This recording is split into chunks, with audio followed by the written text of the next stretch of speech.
Bonjour à tous, me voici de retour pour parler de la série Alien Earth à travers 16 aspects franchement négatifs que j'ai relevés au cours du visionnage. Et c'est un euphémisme quand je vous dis que cette nouvelle croûte de chez Disney, malgré ses nombreux emprunts au premier film, est une trahison complète du concept original.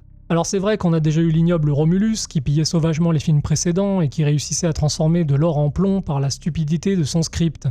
Mais rassurez-vous, chez Tonton Disney, on va jusqu'au bout du concept et ces gens ne dormiront pas tant qu'ils n'auront pas réduit la franchise en cendres. Oh bon Dieu. Alien Earth est donc un nouveau coup de fusil dans le cadavre d'une saga qui avait pourtant très bien commencé il y a 46 ans maintenant.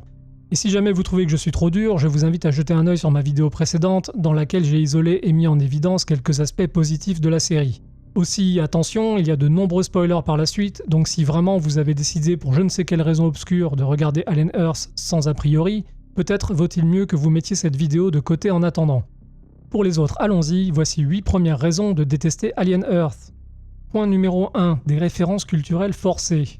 Pour vous donner un exemple, on peut parler du croiseur interstellaire de Weyland-Yutani qui va se cracher sur Terre. Le vaisseau a été baptisé USCSS Maginot, qui est un clin d'œil bien lourd à la stupide ligne Maginot française, un système de fortification de la Seconde Guerre mondiale prétendument imprenable qui s'est fait contourner en quelques jours. Bravo. Évidemment, ce choix ne relève pas du hasard, mais surtout de l'ironie dramatique, dans la mesure où le vaisseau fera un bien piètre rempart face à la menace qui va s'en déverser une fois craché dans un immeuble. Du coup, les scénaristes d'Alien Earth se sont probablement dit que ça serait trop la classe de lui donner ce nom, histoire de prouver que chez Disney, on a de la culture et on réfléchit.